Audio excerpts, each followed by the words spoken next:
Olá, sou o professor mestre Junielso Soares, coordenador-geral do 2º Congresso Nacional de Ciências Médicas e da Saúde Online, o 2º CONACIMES, que está ocorrendo hoje, dia 12 de dezembro, amanhã, dia 13 e dia 14.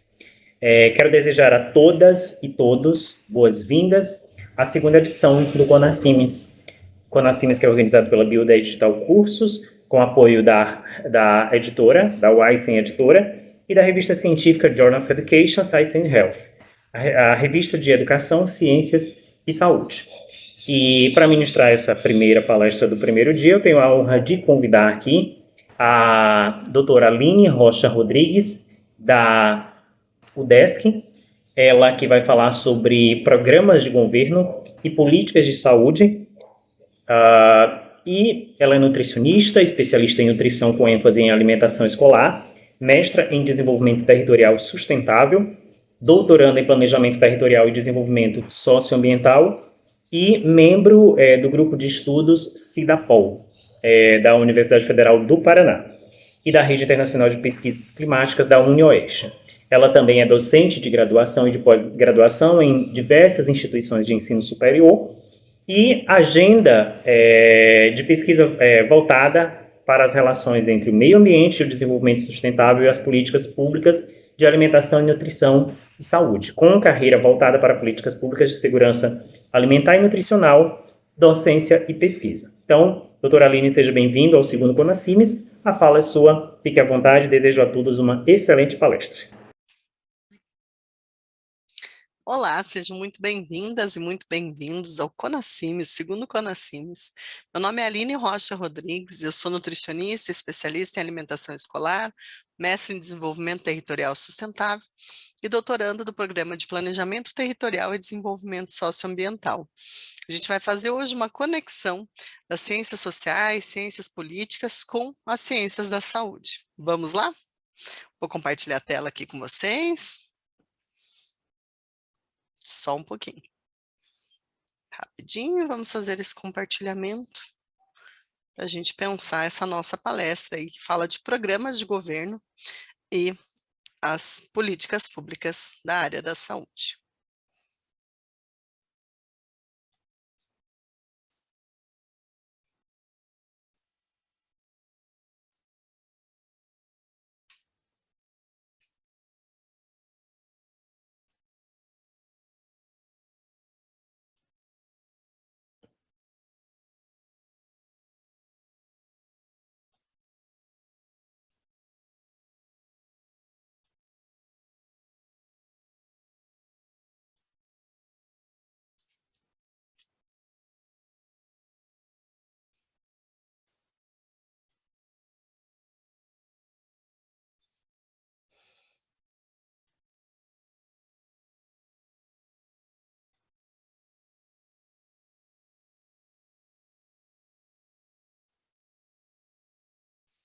Então, vamos lá. Quando a gente fala de programas de governo e políticas públicas de saúde, a gente vai ter essa conexão aí da área das ciências políticas, das ciências sociais, para pensar um pouquinho mais o surgimento, o planejamento das políticas públicas na área de saúde. Então, nós que efetivamos políticas públicas na área da saúde, chamados burocratas de rua, estamos lá na linha de frente, né, operacionalizando o Sistema Único de Saúde. Muito nos interessa compreender um pouquinho mais dessa correlação do que os candidatos, por exemplo, expressam em relação às políticas na área da saúde e o que nós podemos esperar após a eleição do panorama da saúde coletiva brasileira. Bom, quando a gente observa as correlações entre políticas públicas e a política, a gente vai ter que investigar uma série de fatores para a gente conseguir prospectar alguma questão relacionada à saúde brasileira, ok? Então, quando a gente observa os próprios programas de governo, a gente não pode observá-los de forma isolada. Então, eles fazem parte do que a gente chama de arena eleitoral e depois as políticas públicas vão ser planejadas e efetivadas na arena governamental, que a gente chama. Essas duas arenas têm correlação, mas são jogos diferentes, são formas diferentes de jogar, né? Quando a gente vai da arena eleitoral para a arena governamental, a gente vai compreender, por exemplo, que o Brasil tem uma série de leis, normativas e outros arcabouços jurídicos que vão regular a saúde no Brasil. Não só a saúde pública, mas também a saúde privada, né, gente? Então, é bem importante que haja um conhecimento, não só dos futuros governantes, mas também da população, do que essas leis representam, para que a gente saiba os limites, né, das políticas públicas que a gente pode propor e depois realmente implementar. O planejamento também vai estar relacionado, né? A gente planeja também quando propõe. Então, é bem importante que a gente observe essa correlação entre os governantes e o seu planejamento na área da saúde coletiva brasileira. E por fim, após analisar tudo isso, eu trouxe alguns breves dados aí que a gente teve nas eleições de 2022 para a gente ver juntos aqui.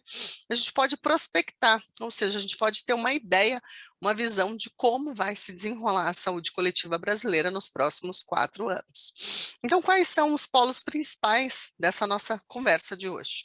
Os programas de governo, as políticas públicas, em especial da área da saúde, um pouquinho, gente, do ciclo das políticas públicas, que não é um assunto muito visto na área da saúde, mas que é fundamental para a gente entender um pouquinho melhor como que funciona a formulação, a implementação e a avaliação de políticas públicas.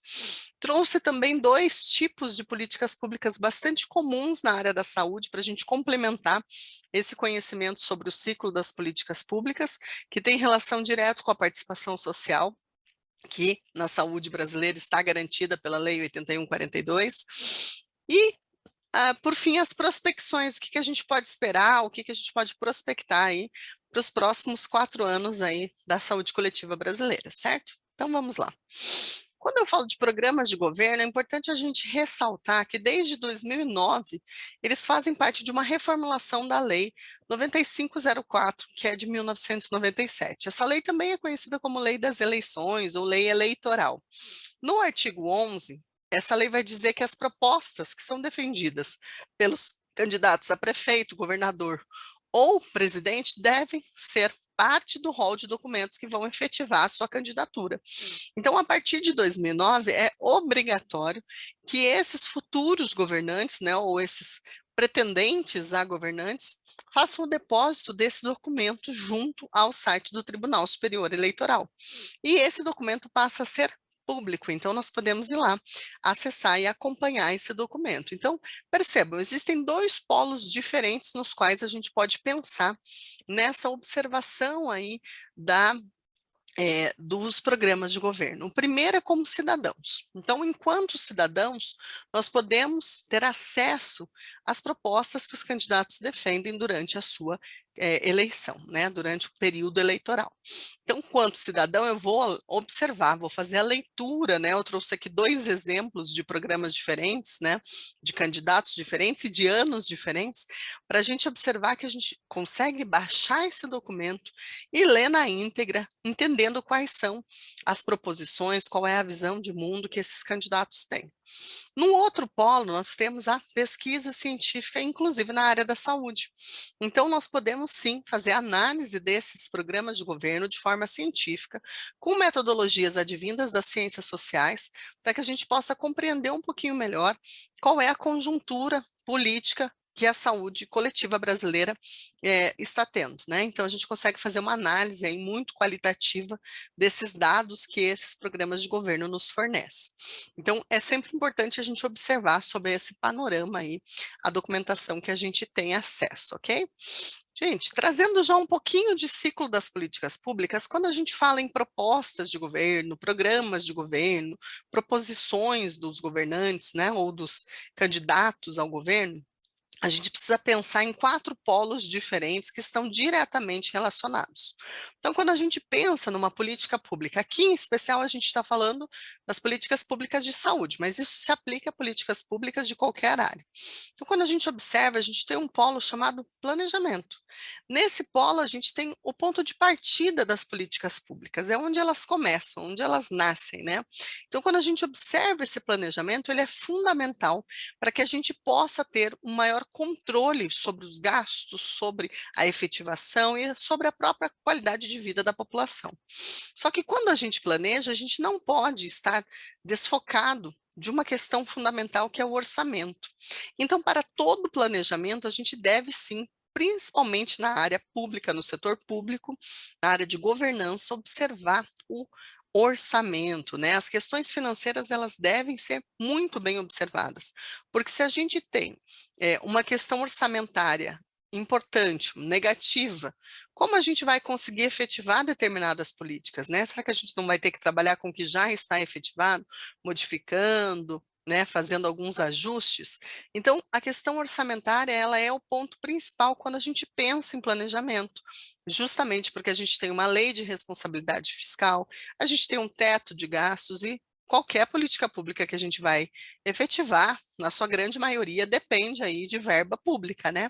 Então, o orçamento, ele é, sim, um ponto importante para a gente analisar em relação ao ciclo das políticas públicas. Outro ponto que a gente não deve deixar de fora é a questão política, tá, gente? Então, quando a gente pega uma candidatura, a gente vai ter um candidato principal. Esse candidato principal vai estar relacionado a um partido político brasileiro. Porém, ele nunca vai se eleger sozinho, ele tem o seu vice, que normalmente é de outro partido. Ele tem ali as coalizões, né, gente? Então, essas coalizões também vão formar um bloco de partidos que desejam estar juntos na governança lá na frente, se esse candidato for eleito.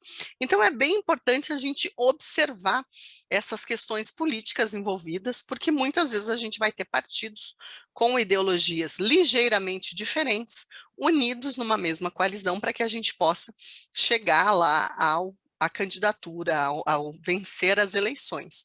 Então, isso vai influenciar e também vai influenciar o jogo político na arena governamental, quando a gente pensa que executivo e legislativo devem sim conversar para aprovação de políticas públicas. Então, se o legislativo é, em sua maioria, contrário ao candidato que ganhou, por exemplo, a gente vai ter uma arena governamental bastante complicada, na qual a gente vai ter muitas negociações para que uma política pública possa sair do papel.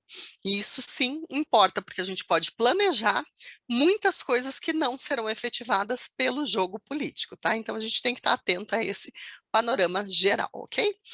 E por fim, gente, algo que é fundamental, importantíssimo e que já estava previsto tanto na nossa Constituição quanto na Lei 8080, que é a lei do SUS, que é a participação social, tá, gente? Então, dentro de políticas públicas, a participação social, ela é fundamental para que a gente possa ter a democracia efetivada. Então, as pessoas precisam sim acompanhar, participar, para que elas possam entender um pouquinho melhor aí sobre o funcionamento da governabilidade, certo? Então, vamos para os programas de governo. O que são esses programas de governo? Como que eles funcionam, né, gente? Então, eles são documentos que vão fazer parte do processo eleitoral, são documentos obrigatórios, então o candidato não tem a sua candidatura efetivada pelo Tribunal Superior Eleitoral se ele não fizer o depósito lá na sua regional do seu programa de governo, do seu plano de governo.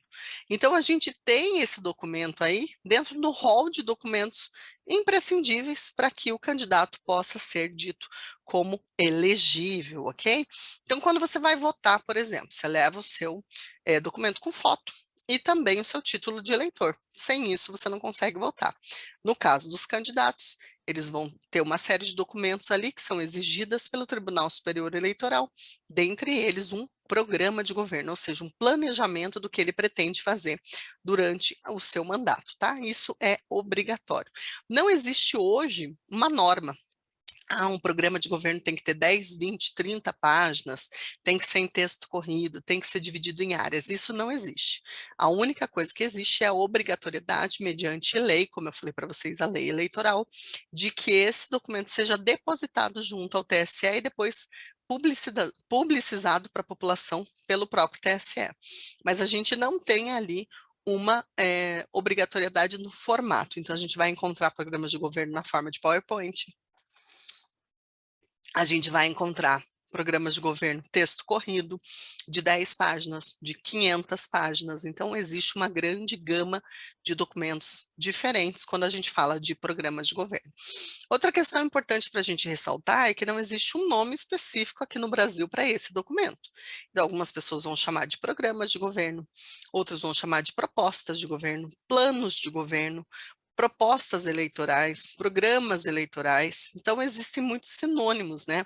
Então, é fundamental que quando vocês vão observar aí as propostas de governo, os programas de governo, vocês busquem também, se forem fazer uma revisão de literatura, por exemplo, diferentes termos para que vocês possam abarcar aí a maior parte dos estudos, porque eles podem sim vir sob nomes diferentes, ok?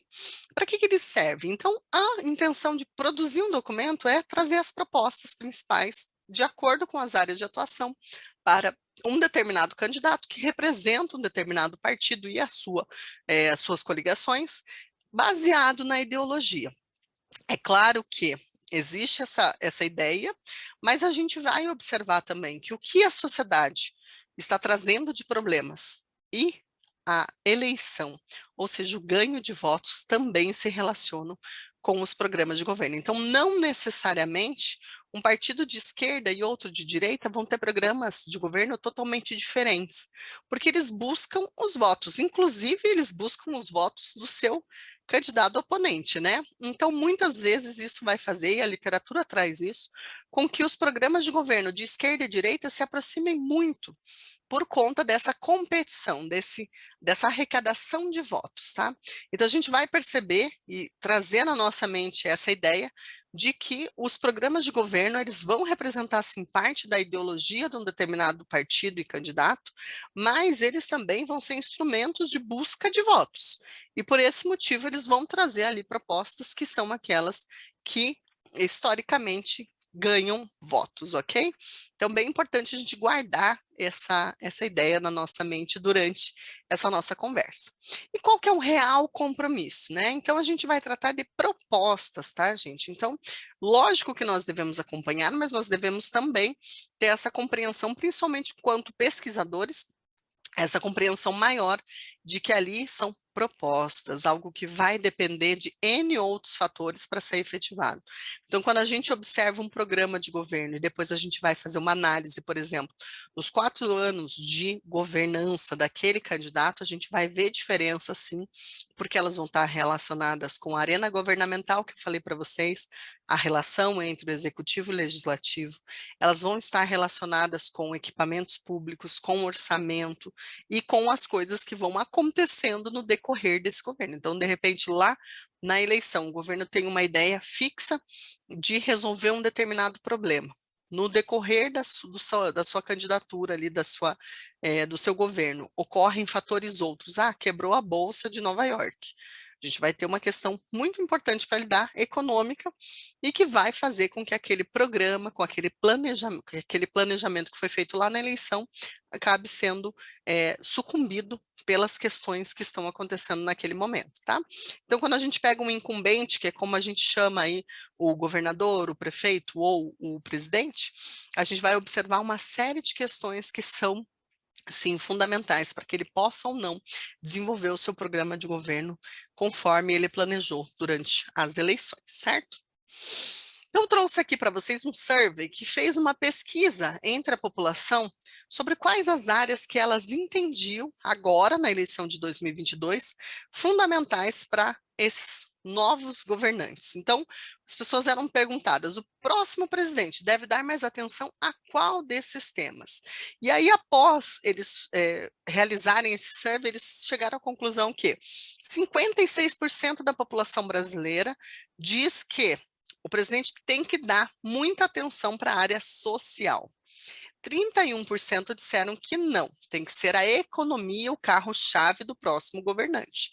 E 13% citaram outros temas que não foram tão relevantes quanto sociais e economia. Então, quando a gente observa o panorama brasileiro, a gente vai perceber o seguinte, a gente tem aí uma questão bem importante social, porque a gente viveu 2 anos de pandemia. E a gente teve aí muitas pessoas sendo jogadas ao desemprego, má alimentação, problemas de saúde, né? E tudo isso afetou a qualidade de vida da população. Então, hoje, a população entende que a questão social é prioritária justamente porque a gente não pode ter um país desenvolvido com N pessoas passando fome, sem emprego, sem renda, sem moradia, né? Então, por isso, essa população hoje observa que o próximo presidente deve primeiro resolver as questões sociais. Por que que a economia vem em segundo lugar? Justamente porque há uma relação muito estreita entre qualidade de vida e economia, né? Então, claro, a gente vai ter autores que vão dizer que a economia não é tudo, mas numa sociedade ela vai fazer muita diferença aí na qualidade de vida da população, na saúde da população, né? Então, sem emprego, sem geração de renda, né? Sem aumento do PIB, a gente vai ter muita dificuldade de crescer enquanto nação, e por isso as pessoas elencaram a economia em segundo lugar, certo? Então, quando a gente vai esmiuçar essas propostas aí, e o que que as pessoas disseram, então a gente vai observar o seguinte, que 26% acreditam que a educação deve ser o carro-chave, as políticas públicas da área da educação, justamente porque a gente tem uma correlação no Brasil histórica de que a educação vai melhorar tanto a qualidade social de vida dessa população, como também econômica. Então, a gente percebe que há essa necessidade de investimento na educação no olhar da população, também porque durante a pandemia a gente teve uma quebra gigantesca de qualidade da educação, porque muitas pessoas não tiveram acesso a meios de comunicação, não conseguiram aí participar da vida escolar da mesma forma, porque não tinham condições financeiras para tal fim. Então, hoje a educação é um problema público que a população brasileira está se preocupando bastante. Em segundo lugar, gente, já vem a saúde, o assunto da nossa palestra de hoje. Então, 21% da população acreditam que as políticas na área da saúde devem ser as políticas prioritárias. E isso tem correlação direta com o fato de que nós acabamos de passar por uma grande pandemia, né? E essa pandemia trouxe rescaldos aí para todos os lados, econômico, educacional, financeiro, social.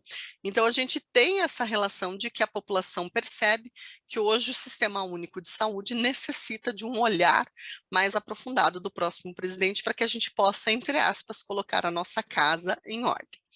Em terceiro lugar, inflação e custo de vida, como eu falei para vocês, são a base aí para uma vida de maior qualidade, então a gente percebe que a população está atenta a isso, tá?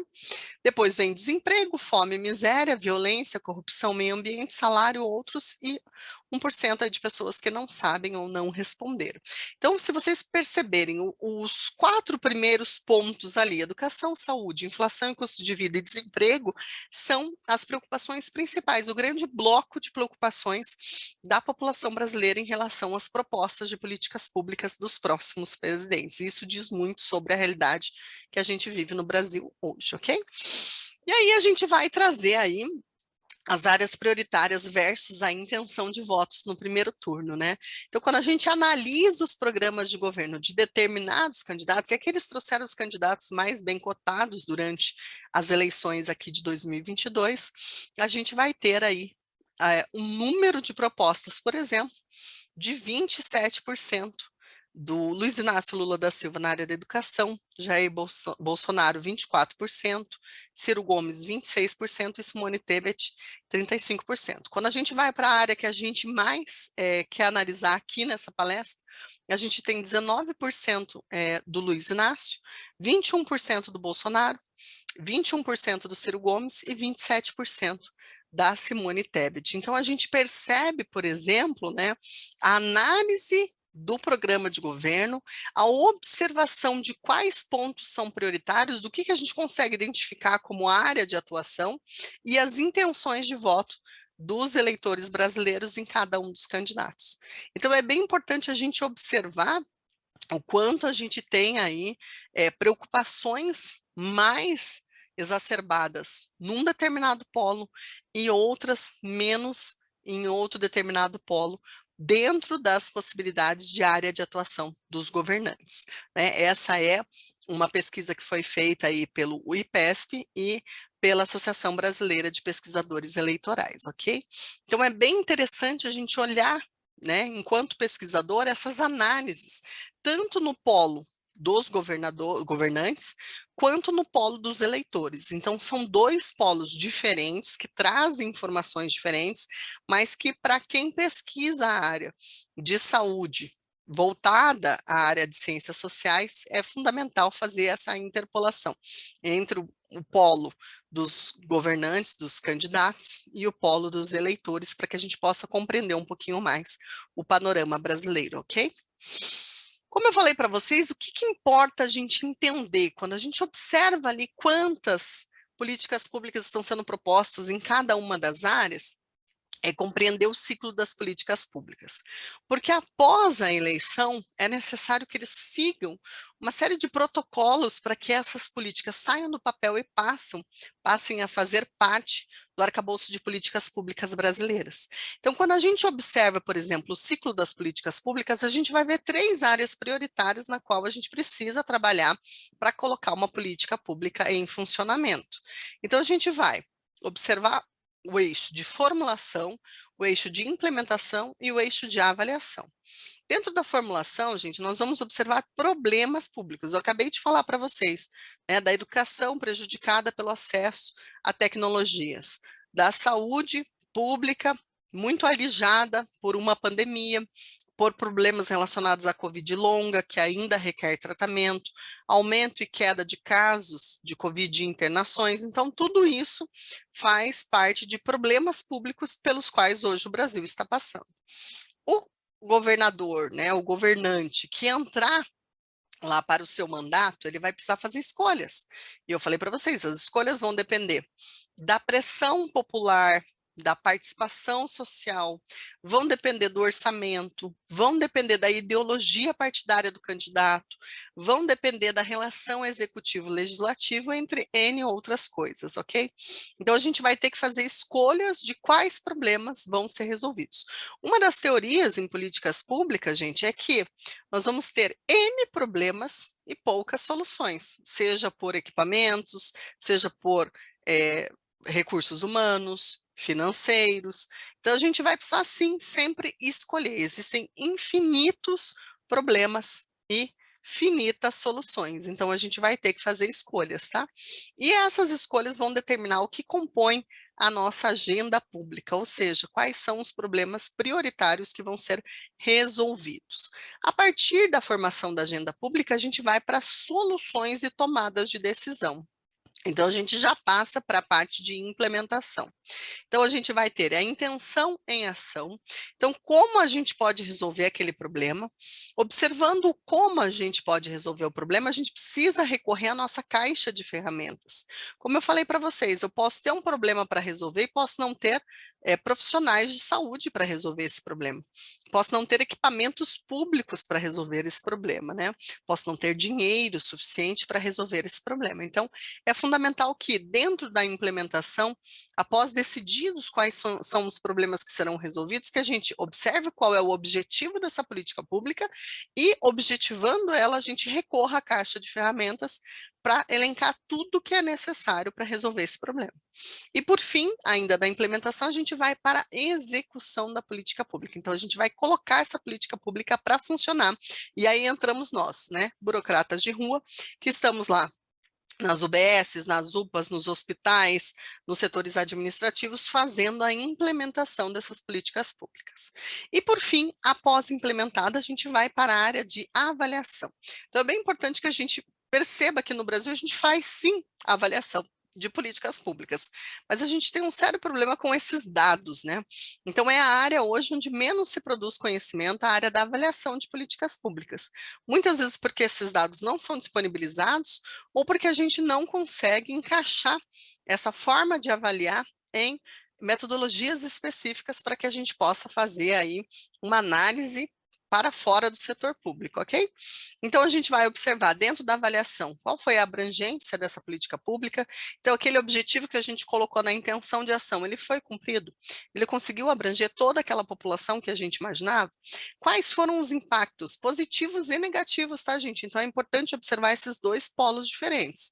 Quais foram os resultados dessa política pública e, a partir desses resultados, se a gente vai fazer a manutenção nessa política pública, se a gente vai fazer a reestruturação dessa política ou se ela vai ter a extinção. Quando a gente fala de extinção, é fundamental a gente perceber que a extinção não é só porque uma política não deu certo, tá, gente? Então, tem uma política pública que é a erradicação de uma doença infantil. Eu faço campanhas de vacinação durante 20 anos e tenho a erradicação dessa doença. Eu posso extinguir essa política pública, né? Então, é bem importante a gente observar que a gente extingue política pública porque ela foi lá e cumpriu a sua função plenamente e ela não é mais necessária, certo? Então, gente, quando a gente observa esse ciclo das políticas públicas e a gente vem para o panorama Sistema Único de Saúde e Sistema de Saúde Suplementar brasileiro, a gente precisa observar como a gente analisa essas propostas, tanto observando o ciclo, quanto observando o panorama brasileiro. Então, algumas questões, por exemplo, que são interessantes de estar presentes dentro dos programas de governo que a gente pode analisar aí a partir do TSE. Fortalecimento do Sistema Único de Saúde. Então, quem acompanha a saúde coletiva sabe, né, do processo de instalação dessa política pública, sabe do problema de descentralização ou de regionalização, sabe do problema de efetivação. Então, a gente sabe que hoje a gente precisa de um fortalecimento do sistema, como a gente observou com NOAS, NOBS e Pactos pela Saúde lá atrás, na década de 90. Articulação intersetorial, que é o que eu falei para vocês, muitas vezes um problema de saúde não vai ser resolvido na área da saúde, vai ser resolvido na área de planejamento, de infraestrutura, na área social, na área de alimentação e nutrição. Então, essa articulação intersetorial, ela tem que já transparecer nesse planejamento, nessa programação, nessa proposição de políticas públicas. Profissionais de saúde, então muitas políticas não consideram os profissionais de saúde como um problema público importante para a gente lidar, seja pelo número de profissionais que a gente tem hoje atuando em saúde coletiva brasileira, quanto à educação continuada, a formação desses profissionais quando já em processo de trabalho, ok? Políticas de saúde, tanto na área de promoção como de atenção à saúde, então esses dois eixos devem ser valorizados. Correlação com dados epidemiológicos, então a gente teve uma pandemia no qual a gente teve um aumento absurdo de número de casos de Covid, mas a gente teve uma lentidão na implementação de uma política pública de vacinação. Então a gente percebe que ignorar dados de saúde, em especial os dados epidemiológicos, pode sim dar um resultado catastrófico na área da saúde. Então, é fundamental que os dados epidemiológicos produzidos aqui no Brasil sejam interpretados e utilizados em prol do ciclo das políticas públicas. E cursos e treinamentos, né, gente? Então, para ser bom burocrata de rua, a gente precisa, sim, estar em constante aprimoramento do nosso trabalho. E isso deve ser previsto em políticas públicas. Por quê? Porque leva tempo, porque necessita de equipamentos e também de dinheiro. Então, a gente precisa ter previsão desses cursos e treinamentos para que a gente possa capacitar ao longo do tempo todos os burocratas de rua que trabalham na área da saúde, certo? Então, trouxe um adendo ali que essas propostas, elas devem estar aliadas a esses eixos, tá? Então, quando a gente observa esses eixos temáticos, a gente deve observar também que a proposição de política de saúde esteja diretamente relacionada com esses quesitos, certo? Então, a gente observa essa proposição. Elas têm que ter relação. Então, por isso que, enquanto pesquisadores, a gente não vai analisar somente se uma proposta de um candidato agrada ou desagrada. A gente precisa olhar esses eixos e observar qual é a coerência da proposta que o candidato fez com essas questões que são caras na área da saúde. Gente, então, vamos observar tipos de políticas públicas que podem ser classificadas relacionado ao que a gente acabou de ver. Então, quando a gente observa, por exemplo, o tipo de política pública que foi proposta, a gente precisa observar como isso vai funcionar. Então, eu trouxe aqui uma definição de Gustafsson, que está contida no livro de SEC 2012, que vai falar muito sobre essa proposição e a correlação com a realidade. É dessa forma que nós, pesquisadores, podemos analisar, nessa classificação de políticas públicas. Então, a gente vai ter políticas real, políticas simbólicas, pseudopolíticas e políticas sem sentido. Então, percebam que políticas reais e políticas simbólicas são disponíveis, elas podem sim se transformar em soluções para problemas públicos.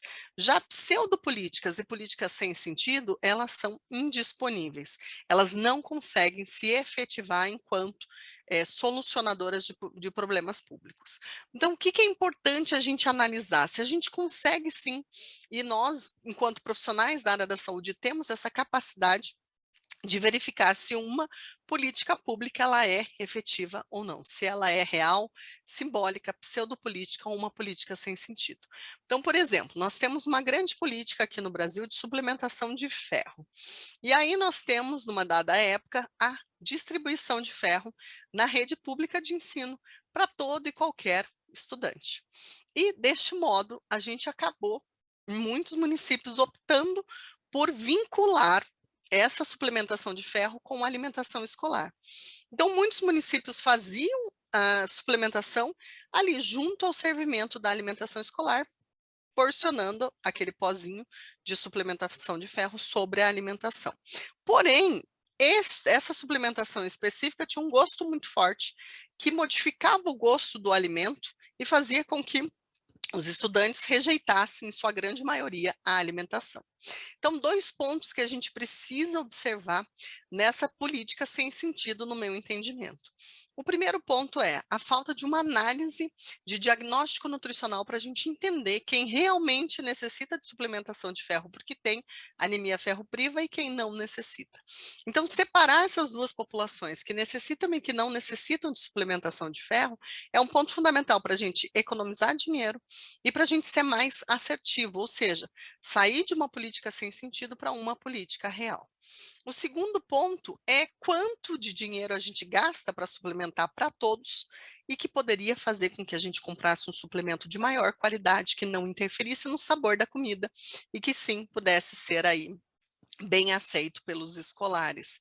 Então, a partir do momento que a gente coloca esse suplemento que altera o sabor da comida para aqueles escolares, eles não vão aceitar a alimentação e nós vamos ter 2 perdas de dinheiro de políticas públicas. Uma do suplemento que vai ser jogado fora e outra da comida que também vai ser jogada fora dentro do Programa Nacional de Alimentação Escolar, que é comprado com verba pública. Então, percebam, a conexão que os candidatos têm que ter, e isso passa por uma equipe técnica capacitada a propor ações que sejam no campo do real.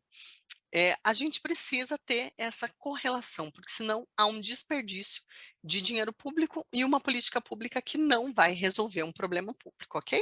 Então, trouxe aqui uma dica que vai dizer que as políticas públicas podem ter diferentes classificações, então essa é uma das formas de classificá-las, e se vocês precisarem de mais informações sobre classificações de políticas públicas, vocês podem procurar mais informações aí, inclusive na literatura que eu trouxe aqui como sugestão, que é o livro Políticas Públicas, Conceitos, Esquemas de Análise e Casos Práticos, do Leonardo Seck, de 2012.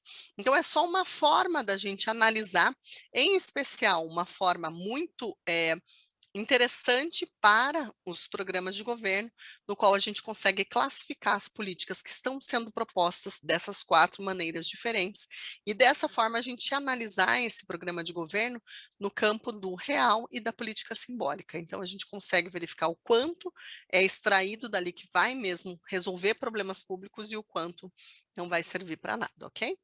Gente, planejar é o melhor caminho. Mas a gente tem que entender que planejamento não é uma estrada reta linear. Existem curvas, existem subidas, descidas, né? Então, é um caminho que é trilhado pelos governantes com uma série de interferências, mas que a gente precisa ter a participação social como um dos pontos de apoio, tá, gente? Um dos pontos de organização. Essa participação social, a gente não fala somente da população, a gente fala inclusive de participação social por meio dos burocratas de rua. Nós que efetivamos políticas públicas temos que sim ser bastante participativos aí no processo de planejamento de políticas públicas, certo? Gente, quando a gente observa, então, uma definição aqui interessante para políticas públicas, a gente vai ver que políticas públicas tratam do conteúdo concreto e do conteúdo simbólico de decisões políticas e do processo de construção e atuação dessas decisões. Então, quando eu falo para vocês de política real e simbólica, a gente vai observar também que a política tem que estar conectada com o tempo presente. Então, de nada adianta eu querer, por exemplo, resolver problemas que estão perifericamente localizados, quando eu tenho economia e saúde, por exemplo, hoje, como problemas centrais aqui no Brasil. Então, quando você olha um programa de governo, você também tem esse olhar. Existem coisas muito importantes que estão acontecendo nesse momento. Podemos analisar, eu sou nutricionista, né? Podemos analisar o preço dos alimentos. O quanto a gente tem hoje o preço dos alimentos bastante alto, o que faz com que haja uma insegurança alimentar e nutricional da população brasileira, que vai desfavorecer a condição geral de saúde. Se eu não olho para isso prioritariamente, eu vou olhar, por exemplo, para infraestrutura, eu quero pôr praças e pontes no Brasil inteiro, pode ser que o meu plano de governo esteja deslocalizado no tempo e no espaço. E isso é uma observação importante quando a gente faz essa análise, ok? Então, nas políticas da área de saúde, a gente precisa refletir sobre essa possibilidade de estudo para profissionais de saúde que são, claro, capacitados para entender, compreender melhor como essa área funciona, mas sempre com um olhar interdisciplinar, para que a gente possa trazer conhecimentos de outras áreas para favorecer o nosso entendimento desse assunto em específico, que vai, com certeza, definir o futuro da qualidade de vida, da saúde coletiva da população brasileira, certo? Gente, o que a gente precisa pensar quando a gente faz essa correlação entre políticas públicas e saúde? Orçamento, aquilo que eu trouxe para vocês lá atrás, lei de responsabilidade fiscal, teto de gastos e, em especial, a emenda constitucional 95 de 2016, que fez esse congelamento por 20 anos, ou seja, até 2036, dos gastos públicos na área da saúde. Então, isso tem que ser considerado por quê? Porque isso vai trazer um ponto importante no planejamento de políticas públicas. A gente viu que a gente precisa olhar para a caixa de ferramentas, mas se essa caixa de ferramentas tem pouco ou nenhum dinheiro e os problemas estão crescendo cada vez mais, a gente precisa de soluções criativas para que a gente possa melhorar a qualidade de vida da população. Intersetorialidade, tá, gente? Então, é uma perspectiva que a gente precisa cada vez mais trazer para dentro da área da saúde. A gente não consegue mais olhar para a saúde somente de dentro da área da saúde. A gente precisa considerar outros saberes e outros setores para que a gente possa, sim, observar problemas da área da saúde, ações de prevenção num campo maior, que considere, por exemplo, os determinantes sociais em saúde, tá? Capacitações, gente. Então, a gente observar e problematizar os orçamentos e as proposições na área da saúde sob o prisma da capacitação profissional, da aquisição e manutenção das estruturas públicas. Então, a gente tem hoje um sistema bastante sucateado. Eu tenho a máquina para fazer o exame, mas eu não tenho o profissional capacitado para fazer esse exame. Então, gastei uma fortuna num aparelho de imagem que hoje não pode ser utilizado porque não temos profissionais que possam operá-lo, né? Então, a gente precisa fazer essa observação multidimensional que a saúde exige. Eu preciso de profissionais, eu preciso que esses profissionais sejam periodicamente capacitados e eu preciso de equipamentos que tenham manutenção e tenham condições de dar vazão aos problemas da população. Estrutura física, tá, gente? Então, trouxe aqui uma questão para a gente refletir. É possível operacionalizar um bom sistema de saúde sem os meios necessários? Sem os profissionais em quantidade necessária? E sem que os mesmos possam se atualizar em relação às suas áreas de atuação? Então, são problemáticas que a gente tem que levantar e que os programas de governo e os governantes têm que passar a considerar quando vão propor políticas na área da saúde, certo? Então, qual que é a prospecção, né? Então, a gente observa tudo isso brevemente, rapidamente, programas de governo, propostas na área da saúde e o que a gente pode prospectar para o futuro, tá, gente? Então, qual que é o motivo da gente observar esses programas, planos ou propostas de governo, se os mesmos possivelmente não serão efetivados? Então, não há garantia hoje de que uma proposta ela vai ser efetivada, porque ela é realmente uma proposição, ela não é uma certeza, né? Pontos que a gente deve analisar. Por que a gente faz essa análise? Pela visão ideológica dos candidatos, então isso é muito importante porque a visão ideológica ela vai sim dar o tom daquele governo, e isso é importante para a gente pensar na área da saúde, porque isso vai verificar, por exemplo, se vai haver ou não maiores propostas em áreas prioritárias de acordo com aquela ideologia. Propostas na área, avanços ou retrocessos, então a gente pode analisar previamente, mas a gente pode analisar póstumamente. Então, o governo acabou de sair ali dos seus 4 anos. A gente consegue fazer uma análise, por exemplo, do que ele programou fazer lá atrás, o que ele realmente fez e qual foi o saldo, se foram avanços, retrocessos, e se isso tem conexão com o seu documento eleitoral, com as propostas que ele fez antes de ser o vencedor da eleição, porque isso também nos traz uma informação sobre quais são as possibilidades de ação daquele governo e se ele poderia fazer aquilo novamente ou não, né? Se foi positivo ou negativo. Maior pressão social, então hoje a gente ainda não tem arcabouço jurídico, a gente ainda não tem esse comprometimento de que uma proposta de governo deve ser efetivada, pode ser cobrada. Quanto por cento do seu programa de governo foi cumprido, né? Mas a gente sabe que existem países nos quais isso ocorre, né? Países bem desenvolvidos nos quais um candidato tem que ter uma responsabilidade quando ele propõe, e essa responsabilidade diz respeito à sua conexão com a realidade daquele país financeira, econômica, social, política, né?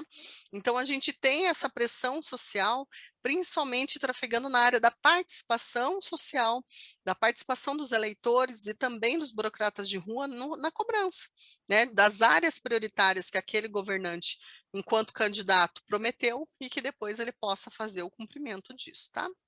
E serve como um documento fundamental para a gente acompanhar e depois comparar em novas eleições para que a gente possa ter cada vez mais segurança do nosso voto sendo respeitado e sendo aí como algo que promove melhoria na qualidade de vida da população brasileira. Então, a gente consegue prospectar a partir de um programa de governo parte do futuro de um país, né, de um estado ou de um município. E é fundamental que a gente passe a ter essa participação social muito mais ativa, inclusive na área da saúde e em correlação com as eleições, certo, gente? Bom, em relação então à conclusão, né, o que a gente pode pensar em relação aos programas de governo e às propostas na área da saúde, é que planejamento e políticas têm que andar na mesma estrada, né? E as políticas de saúde são um ponto fundamental para que a gente possa construir uma sociedade mais justa e equânime. A saúde é uma das bases, né? Para que a gente possa ter qualidade de vida. Então, a gente precisa ter mais proeminência dessas propostas dentro da área de atuação aí dos governantes. Ainda que aqui no Brasil a gente não tenha esse costume de acompanhar após as eleições, é importantíssimo para a nossa democracia que a gente passe a exercitar esse nosso papel cidadão de observar, cobrar, verificar, fiscalizar, né? A participação social, ela é para que a gente possa ter novas ideias, novas perspectivas dos problemas públicos, mas também é para que a gente possa fiscalizar como os gastos públicos são efetivados. E na área da saúde isso é fundamental. Os programas de governo, eles esclarecem intencionalidade, então a gente sabe que há uma lacuna entre o que se promete e o que se consegue cumprir, mas essa intencionalidade ela é fundamental para que a gente possa verificar as áreas de maior prospecção de um determinado governo e ver se isso se alinha com a nossa ideologia pessoal aí e de observação do futuro. E é também instrumento de acompanhamento e participação social. Então, acabou a eleição, a gente esquece o programa de governo? Não. A gente continua analisando para que a gente possa observar se aquele governante vai ser um incumbente que vai dar vazão às suas propostas ou se ele só propôs para ganhar voto, ok?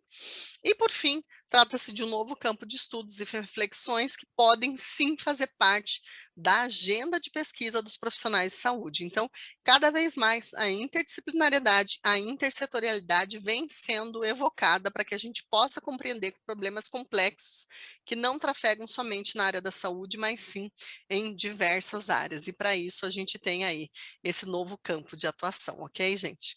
Bom, essa foi a nossa palestra, espero que vocês tenham gostado, me coloco à disposição para retirar dúvidas que vocês possam ter, trago também os meus contatos, caso vocês queiram entrar em contato mais futuramente aí pelas redes sociais, e agradeço a toda a Bio10 e o pessoal aí de organização do Conacimes, segundo o Conacimes, por esse convite e espero revê-los futuramente. Tchau, tchau, gente.